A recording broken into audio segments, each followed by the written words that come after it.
Today on the Fabulous 413, there's a strike happening at Mass MoCA in North Adams, and we'll get an update on the situation with NEPM's Jill Kaufman. And it's almost St. Patrick's Day, so we'll hear about all of the shiny new events and traditions returning to Holyoke St. Patrick's Day Parade with Committee President Hayley Dunn. But first, a recent article in the publication Nature about declining populations in the U.S.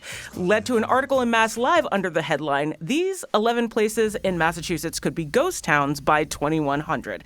Research finds, which leads to our next three guests coming together and penning a response to those findings. With us to talk about the prospect of those towns and declining populations are Democratic State Senator Joe Comerford from the Hampshire, Franklin, and Worcester District, Democratic State Representative Natalie Blais from the raging 1st Franklin District, and Independent State Rep Susanna Whips from the 2nd Franklin. There's no slack on being 2nd Franklin. It's just the Why order. Why do you talk about from, the first from one like west they're a of, rugby team? Well, I live there. Raging. The raging 1st Franklin District. I think that's how you should identify yourself. The fighting 1st Franklin. I like that. I totally stole that from Colbert. He was gonna interview every representative in the entire country when he did the Colbert Report. And That's amazing. Yeah, so I totally stole that from him. Anyway, there's an article in Mass Live in The Republican that was written by Dave Eisenstatter, who I invited to come on the show but didn't get back to me. And it begins with, could researchers more than 75 years ago have predicted the Massachusetts we live in today? It's a daunting task to look so far into the future, but one study is predicting that a number of Massachusetts communities could look like ghost towns by the year 2100. The study, published on January 11th in Nature and conducted by researchers at the University of Illinois at Chicago, found that half of the cities in the U.S. will face some sort of population decline. In Massachusetts, about a dozen communities projected to lose a quarter or more of their population, according to these findings. Now, there was a retort that was also printed in Mass Live in The Republican, penned by our three guests. That begins... The problem with relying on past trends to predict the future is that they bank on the status quo in perpetuity. When a study predicts future population decline will decimate some of the rural Massachusetts communities that we represent by the year 2100, and when media reports amplify these ghost town predictions, it's incumbent on all of us to not read this as gospel. So we're here to dispel the gospel. No, it's too close to Easter to do that. But we do have state representatives Natalie Blais and Susanna Whips and State Senator Joe Comerford. Let's start with you, Natalie. The steepest declines, it looked like, could be in Franklin County, in Millers, and in Northfield, is what it seems. And I believe those are both of your districts. And it's interesting that, no, who's got Millers? I have Millers. Rep Whips has okay, well then we'll split it up. So let's start with Northfield, because that's an actual town. So is that what prompted you to want to join together in this response, Representative Whips? Well, it isn't just one particular town. We really look at our districts as kind of a whole. And if one community is strong and successful, we see ripples throughout the neighboring communities. Just as if there's a town experiencing difficulties, that often ripples as well. So it wasn't just one community. It was more, this is affecting all of our neighbors. So I wasn't looking particularly at just Northfield. I was looking at the ramifications of this across the district. And again, we're all so close. Mm-hmm. And Northfield is, close to Montague, which features Millers Falls as one of its 5 villages, which you do represent, Natalie Blais. Any idea why it's specifically poking at Millers as opposed to, say, any of the other 5 villages, and why it's dialed down into a village as opposed to a full town? Yeah, so it is interesting if you look at the whole list that there are these small towns like Millers Falls, and then there's Pittsfield on this list as well. And they did use something that's called census. The research uses census designated places for smaller communities that differ from fully incorporated towns, which is why Millers Falls is included in there. I do think that the author of the paper notes that this should serve as a wake-up call to policymakers, and I think that is something that we try to flag here. We have some very concrete steps that we've laid out in this response to say that we need to rethink the way that we do things, which is what the author of the paper said. That he also notes it's an opportunity to be more creative. I will note that Justin Hollander is also quoted in the article from Tufts University, who says that making specific projections this far in advance is, quote, pretty reckless, given the amount of uncertainty that the future holds. So while this is important research, it should not be viewed as determinative of what is going to happen for us. And we can take steps to make sure that we don't see these sorts of population declines. Yeah, the first thing that I thought when I heard about this article was that's a long ways in the future to be assuming that the surface of the Earth is still going to be livable. Yeah. And they do take climate change into account into this study. I read a lot of sci-fi, so I just go to the end game there. But one of the parallels between both your article and the original article is a focus on infrastructure and how important it is to kind of bolster that in some of these communities and kind of across the board because the system has been so weakened and undermined. Can we talk about some of the Well, I don't want to jump straight to your 11 points. Is it okay to Yeah, well, there's 11 points, so we're kind of going to take some time to we'll get to some of them. Can we talk about some of the infrastructure things that you outline in these 11 points that you brought up? Let's give this one to Senator Joe Comerford. Sure, and thanks for talking about this on your important show because I know that Rep. Whips and Rep. Blay and I felt very passionately when we saw this article. Before we get to infrastructure, I think we'd all want to have the listeners understand that conversations about population decline in Franklin County and other rural regions are not new. We've lost people over even the 5 years that the three of us have been together in office. Rep. Whips precedes us, but in the 5 years that Natalie, Susanna, and I have been in office, we've lost population. And that has a lot to do, you're right, with infrastructure.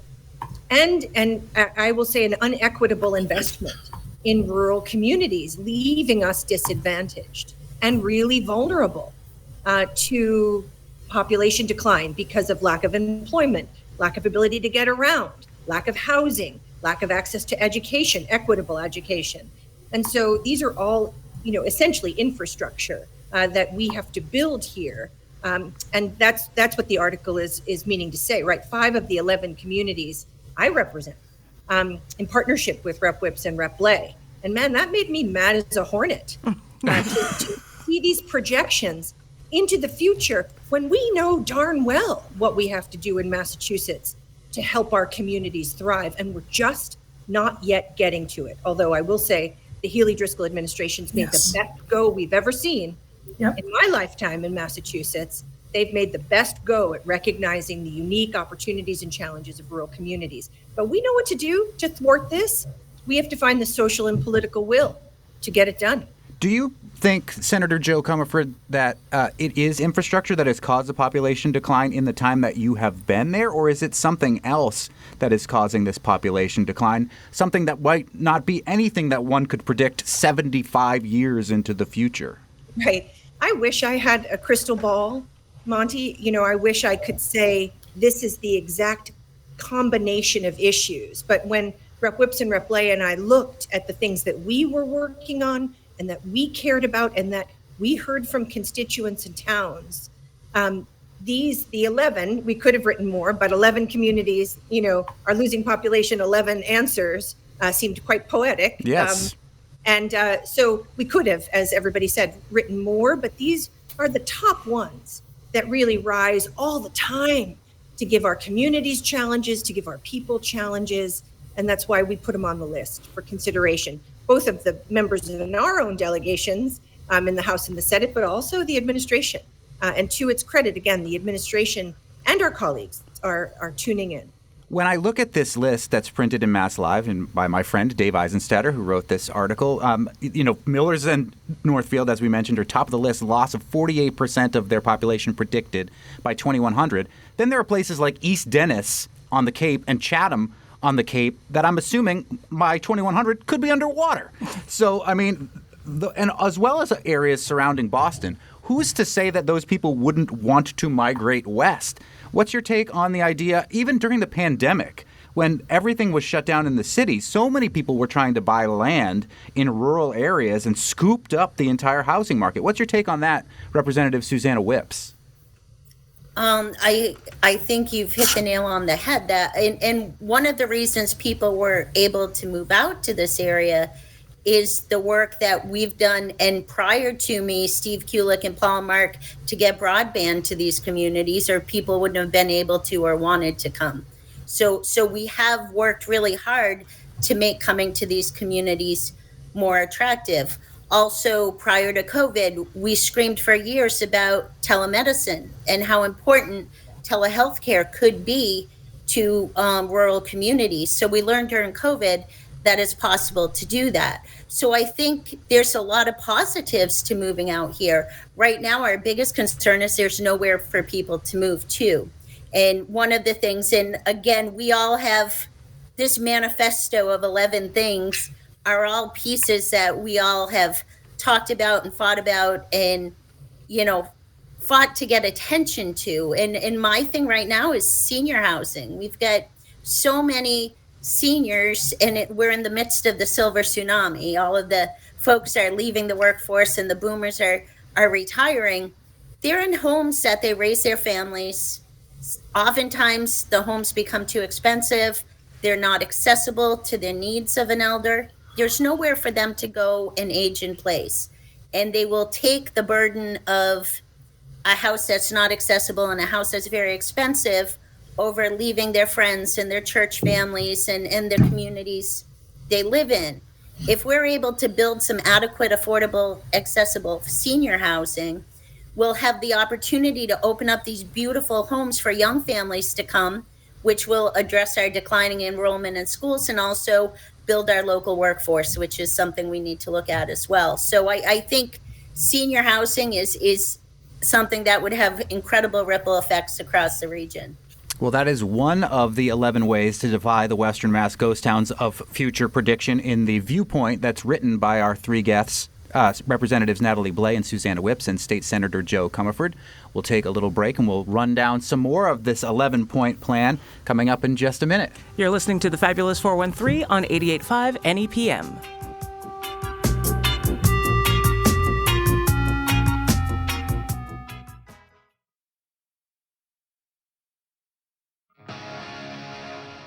Welcome back to the Fabulous 413. We are joined by State Senator Joe Comerford and State Representatives Natalie Blais and Susanna Whips, who wrote an opinion piece called 11 Ways to Defy the Western Mass Ghost Towns of the Future Prediction that was based on a report earlier this year and written about in Mass Live and the Republican by Dave Eisenstatter, listing some communities that may face this by the year 2100. The three representatives on Beacon Hill have an 11-point plan that they spell out in this article. We talked a little bit about point number one, which is turbocharging the housing development in rural communities. And there's no way we'll get to all of them, but let's combine some of these. Part number two is... and three work together. Public transportation. Yeah, regional basically. Rail and public transportation. Why don't we give that one to you, Representative Natalie Blais? No, I appreciate that. Yeah, I think that we have tremendous opportunities when it comes to transportation in the region. We've seen growth in what we have available in terms of rail with the Berkshire Flyer, with the Valley Flyer, with East-West Rail finally coming to fruition, and the possibility for Route 2 rail along the Route 2 corridor, the northern tier. So when you look at that as a system and the sort of economic development that those trains can drive, it is really, really exciting.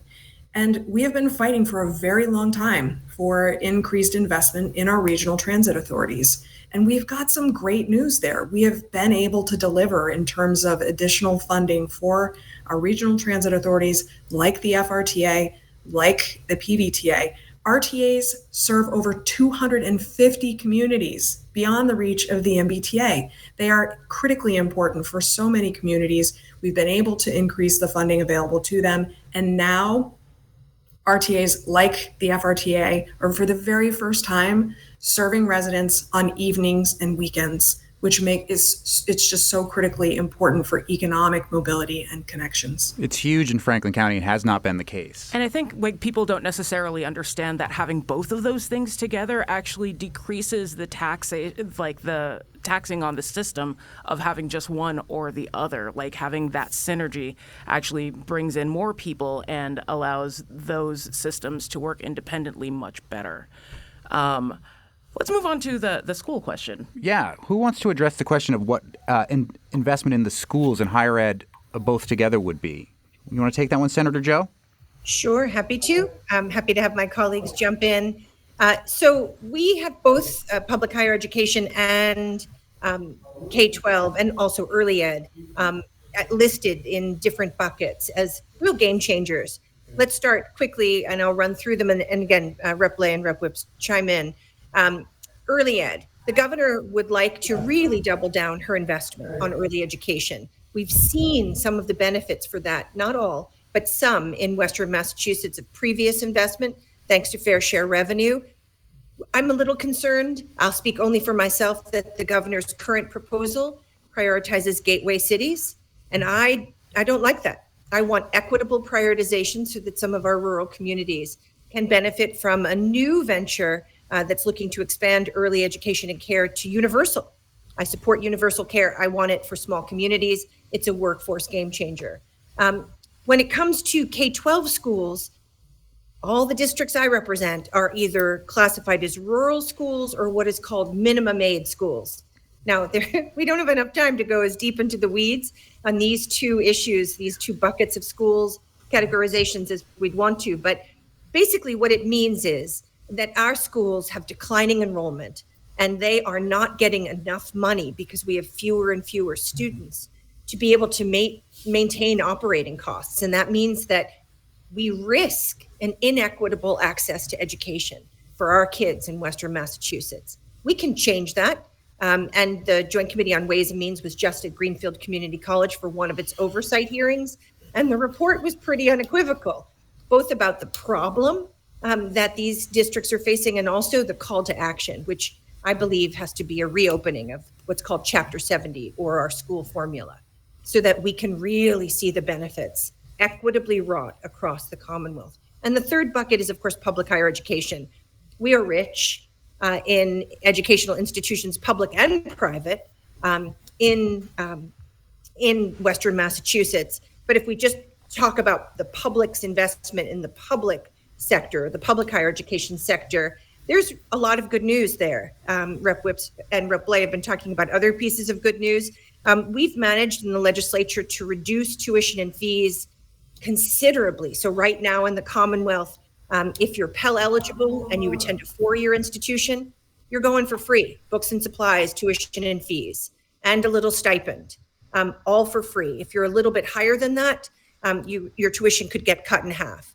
And then if you're over 25, or if you're a nursing student at a community college, you're going for free at community colleges. So that's massive game changer. And we've invested in our infrastructure, that's buildings, and the kind of workspaces that we need. And why do we do that? Well, we want it for our students. We don't want them to be burdened by debt, but we also need them to both go to these campuses because they're going to disproportionately return and live their lives in Massachusetts. And we need their skills. We need them to have excellent preparation because they're the leaders of the future. They're going to raise families and start businesses and become teachers and lawyers and writers. Who knows? They could become NEPM broadcasters.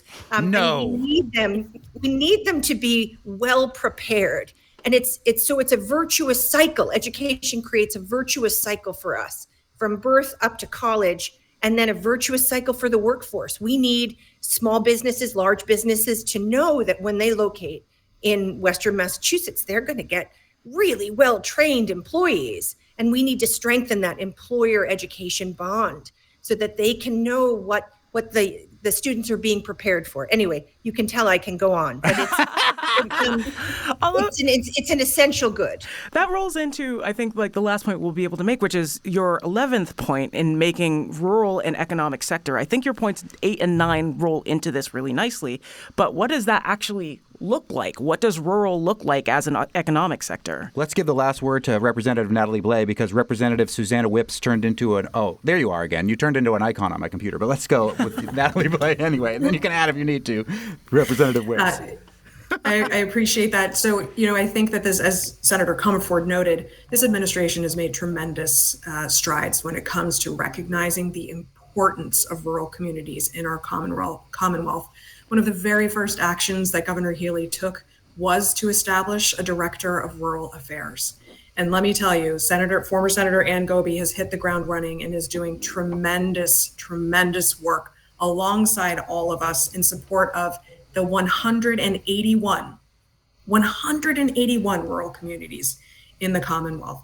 And I will say, in recognition of the work of this administration, Senator Comerford and I were at another Ways and Means hearing with the Secretary of Economic Development, who had this article bookmarked on her phone. So this has resonated far and wide. Each one of these points has resonated across the Commonwealth. And we're really hoping that it will make the Commonwealth develop a thoughtful growth management strategy that really identifies some solutions here for these communities. Representative Whips, in the 30 seconds we have left, what is working?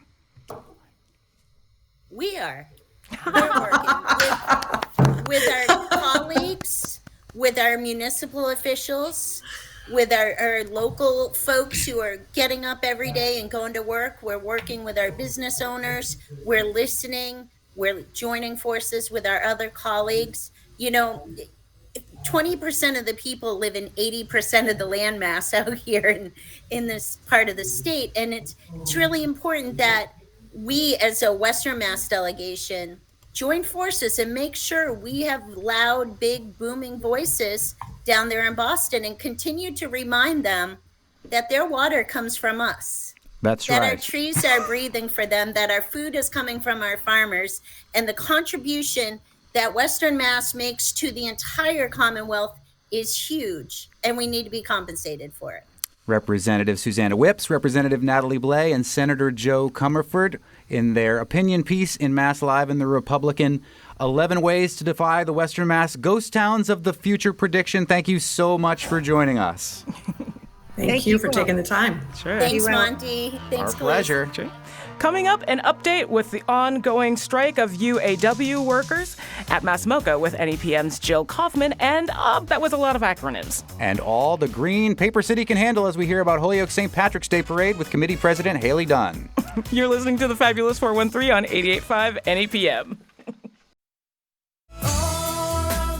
Welcome back to the Fabulous 413. I'm Monty Belmonte. And I'm Clee Smith. Holyoke's 71st St. Patrick's Day Parade will happen this Sunday. What began as a humble celebration so many years ago has grown into a major series of events that culminates with New England's preeminent St. Patrick's celebration. Along with the Mardi Gras, the Rose Parade, and other national treasures, the Holyoke St. Patrick's Day Parade has been designated a local legacy by the Library of Congress. That's so cool. I know, right? There's much more to the festivities than the pomp of the day of the parade, and here to talk about that is the committee president, Hayley Dunn, who is also the manager of corporate citizenship at Eversource, where she manages the company's philanthropy and volunteer activities and the Eversource Foundation. A native of Western Massachusetts, she was honored in the parade as the parade's Rohan Award recipient in 2018, an award given by the committee to a member who has made significant contributions to the overall success of the parade. Prior to becoming president of the committee, Hayley served as committee spokeswoman and served as one of the hosts for the parade's television broadcast. Hey, I've done that. Thanks so much for joining us. Thank you so much for having me today. Thank you for taking some time out because your event is happening like literally Saturday and Sunday. You must be so busy. Oh, we're swamped. Last minute details, getting ready for the weekend. But you know what? We're really excited. It's going to be a wonderful weekend in Holyoke. Tell us about the road race. When and where is that happening? Oh, the road race, the spectacular Holyoke St. Patrick's road race, the famed 10K road race. It could be very challenging. Unfortunately, I can't say that I've actually run it, but You've just figuratively run it as the head of the committee. Correct. But looking forward to a great weekend. So the road race will kick off right at 1 o'clock, but come down there beforehand. We've got the Kids Fun Run at 11 a.m. We've got a presentation where we're going to present the JFK Award recipient, Mike Gorman, with an award, and we're going to have a celebration for him with some entertainment on the street around noon, right before the race. And then, of course, kickoff is right at 1. But it doesn't end at the road race. We got a big block party, lots of entertainment, food trucks, vendors, bars that are ready for thousands and thousands of people. So it's going to be a great time. How many awards are now part of the weekend's festivities? Because I don't think it started with as many awards as there are now. That's correct. So we're 71 years going strong, as you mentioned. And so we did start the parade with our annual national award recipient, which was since renamed the JFK Award after, of course, President Kennedy. So we've had a national award, 70 plus years. We've had the Grand Marshal. But about 30 years ago, we introduced the Ambassador Award. And this is an important award. We do it in concert with the Irish Consul General's office in Boston. And it's given to an individual who has helped promote the relations between the Republic of Ireland and the United States. So we've had, folks from philanthropy and media and lots of different other fields who have been presented with this award. And this year, we're welcoming Dr. Catherine Shannon, who is a professor of a retired professor of Irish history to Western Massachusetts, and we're going to present her with that award as well. But then, of course, we have our committee awards as well. But, lots of people to recognize. We have a Citizenship Award recipient. It's given to, although it's a Holyoke St. Patrick's Parade, we do have the Citizenship Award, which is given to an individual who may not be of Irish descent, but who has helped to promote the parade and our associated events. Very cool. We are speaking with the head of the Holyoke St. Patrick's Day Committee, Hayley Dunn, and you mentioned the JFK Award winner, Mike Gorman, which some people will recognize that name instantly. And being in a basketball city like Springfield, tell us a little bit about Mike Gordon and the decision to give Gorman, not Gordon. Gorman. That would be the guy from Fish. Yes. The JFK Award winning, the JFK Award. Yeah, we are very excited to have Mike Gorman here in Holyoke this coming weekend. I should say he is the play-by-play guy for the Boston Celtics. He is, yes. So Mike is the most is Irish of basketball teams in the NBA. I mean, could it be any better, right? Could we have gotten anybody better? And not only that, this is his, he's retiring at the end of this year. Oh. So it's very fitting in so many different ways. Where we're honoring Mike for his career, his 40 plus years with the Boston Celtics as the play-by-play. He's a veteran. He just embodies so much of what's great about the JFK National Award. And so he's coming in this weekend. He's bringing his family. He's going to be here Friday evening. He's going to be down at the road race. And then, of course, culminating in the parade and marching and the parade on Sunday. But, we've had some fabulous former award recipients. The ambassador to Ireland, Dan Rooney. We've had Maureen O'Hara, the beautiful and former actress. We've had Team Hoyt, the father-son duo, the famous running duo. Just phenomenal names, and we're very honored to add Mike Gorman to that name of illustrious award recipients. How has the parade changed over the years that you've been involved with the committee? Not just in your years as president, but we had a pandemic in the middle, which definitely changed some things, and the organizations and events always grow. So what's different about this year that you didn't necessarily see in your first years on the committee? That's an excellent question. And, I've been a member for about 15 years now. And, funny, when I ran to become second vice president, it was 2019, thinking I was going to be president in 2022, but then we had COVID happen, so that set everybody back a few years, but it also allowed us time to kind of rethink our events and how we present our events, and certainly sponsorships. Our parade, it's not free. It costs a lot to put the parade and our associated events down the street. So we've come up with interesting packages for our sponsors. We've invited new entertainment and new units to be a part of our parade. This year, we're really excited. We have a couple new features, going on the theme of, The Voice and others. We're having the People's Choice Award. So every year we do have bands and floats that get judged, and they get presented with a trophy and another gift. This year, we're putting it to the people and offering the People's Choice Award. So as people are watching the parade, either on the street or on the television broadcast, on 22 News or online, they can vote for their favorite bands as they see it, and they can vote as many times. And so it's just, an opportunity. It's like Irish Idol. You know what, Monty? Why didn't we go to you Come first? to me next time. Next year, we're gonna call it the Irish Idol. But it's just an opportunity to give our bands that keep coming back year after year, and the new bands. We do have some new bands coming in this year that we're very excited about, to give them bragging rights. And so that's something that we're really excited to introduce. The other thing is, parking. We want to bring as many people into downtown Holyoke as possible for the road race and the parade. So this year, we're delighted that the city of Holyoke has partnered with MGM, and we're allowing free shuttle service Saturday and Sunday between 10 and 3:30. Every half hour, you can park at MGM and get a ride into downtown Holyoke, enjoy the festivities, enjoy the parade, and then, get back, to your car at the MGM parking garage. So just finding a new opportunity, ways to engage our fans and to bring people into downtown Holyoke. It is this Sunday on St. Patrick's Day. It was awesome. 11:10 kickoff. I'm assuming that has to do with television on Northampton Street in Holyoke. It does. And ends on High Street. Thank you so much for coming in, Committee President of the Holyoke St. Patrick's Day Parade, Hayley Dunn. Thank you so much. Good luck with all of the running you're doing. You say you're not running a 10K, but I know sounds like it. You're probably going to do at least that much distance. Check your pedometer when you're done. Coming up, what's the latest with the strike at Mass MoCA in North Adams? NEPM reporter Jill Kaufman will give us the lowdown next. You're listening to the Fabulous 413 on 88.5 NEPM.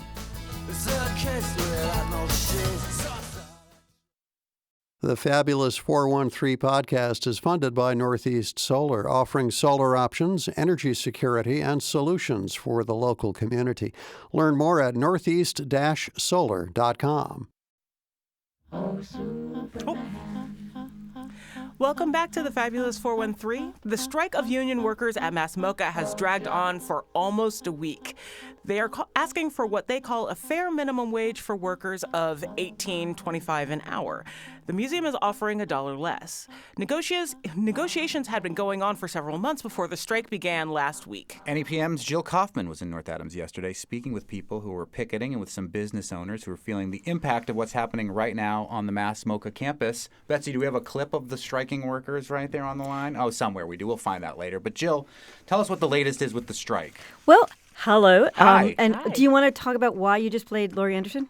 I should, because the Laurie Anderson exhibit is one of the ones that I believe is closed. Yes. Or two of her exhibits Yes. are closed at Mass MoCA. She's an artist sort of in residence there. Yes. First of all, I'm not going to glow about the exhibits now. We're talking about the strike. Let's talk about the strike. The museum is open. 2 exhibits are closed, like you said. There is the latest. An hour ago, there were no negotiations underway. So that means that the museum has not reached out to the union, and the union has not reached out to the museum. The union says the ball is in the museum's court. They made the last counteroffer. This is, according to sides, there's a lot of black and white here, which, is just the way strikes work. Negotiations had been going on for a couple months, as you said, 4 months actually. There's 120 union workers on strike, and they are rotating now on the picket line, 7-day-a-week picket line. Tomorrow is a full week. Mm-hmm. It'll be a full week of picketing. So that's 120 is rotating. Who's out there on the picket line? And they're talking about wages. Are they giving up the wages while they are on strike, or how is it working? They are giving up they're giving up their pay. They are not giving up their benefits. Mass MoCA is still paying benefits and still contributing to retirement funds. So about 60%. So let's just say that's over 60 people are those people who are making that minimum wage right now, which is $16.25 an hour. They are out there on the line, but also people who are electricians, people who are artist fabricators who work with artists to help build the larger installations. They're out there. The union representatives are out there as well. I spoke with one woman. This is her retirement job. She is not worried about the money that she makes, but she is out there. Yesterday, cold, snowy day, very cold, very windy. You'll hear a lot of wind once we start hearing these folks. Let's hear from Joey Raynon is Mass MoCA's production master electrician. He does all the lighting for the shows at Mass MoCA, so all those wonderful summer events in particular we think of when we think of on a cold day. He is part of the local UAW. He's not in an electricians union. He's a union delegate.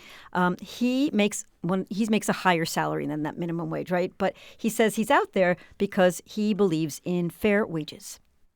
I think the tricky thing is like it's an ethics issue, so it's always going to be a relatively gray area for a lot of people.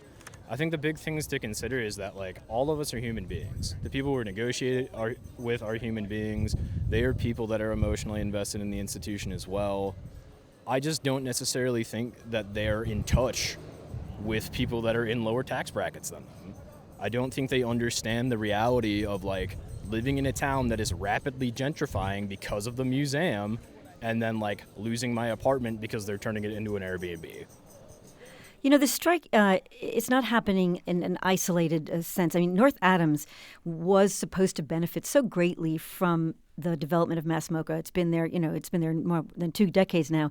And North Adams is still economically depressed. But you've got like what happened in the pandemic with rentals, and in a place where there's so much beauty and fun, people are, are having, there's higher rents. There's these Airbnb situation where there's not enough rentals. So what, Joey Raynon is talking about is not just what he's not getting from the museum, what museum workers aren't getting, but that the cost of living, is just shifted in ways that nobody expected in a town that was supposed to do better because, feel economically better because of the museum being there. And That's a little ironic considering what's happened to the other arts communities of Western Mass, where this is being mirrored. Like you have that in Northampton, you had that in East Hampton, like where artists are being priced out. You bring the art in, people want to see the art, but they don't necessarily want to provide housing that's affordable by artists.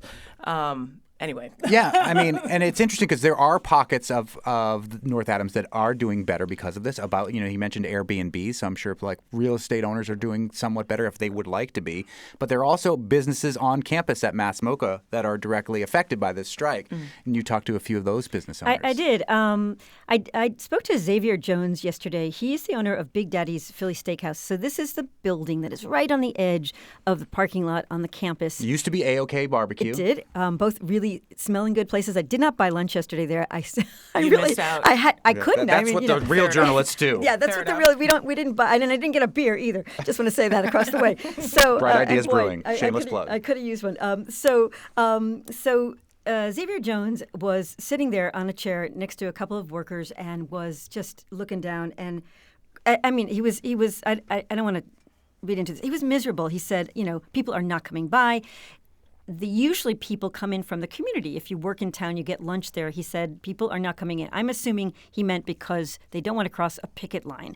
And he's had to cut back on staff hours at this point. I'm worried about my staff. I'm worried about whether I can keep them employed because of this. I am annoyed that I am stuck in a crossfire. I am annoyed that I am losing business because of other people's business. This is not direct towards me, but because I'm on the property of where it's being directed, I'm being affected.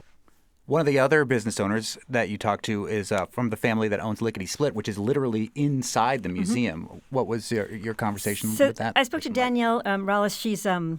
She left home, went to college, came back and decided to work in the family business. They've owned this business for 25 years. Mm. They are also seeing huge drop in the number of customers. She was very careful to be balancing that, museum staff and management are coming to get their coffees. People who are picketing are coming in to get their coffees. But they have lost money. They're deciding what to do. They're trying to keep their staff on. They're cutting out on other things like purchases, and they're still figuring it out. We're talking what orders can we not put in so that we can pay our staff, and that's just very transparent, but that's the position that we're in, and so it's a little jarring because we haven't felt that since, I want to say, COVID hit. So yeah, I think it's been tough. And that's Danielle Reyes, the owner of Lickety Split. The museum is open, but before we let you go, Jill Kaufman, there is a giant cautionary tale, Scabby the Rat, that is out in front. That's what that was, yeah. Scabby the Rat was getting blown around in that wind.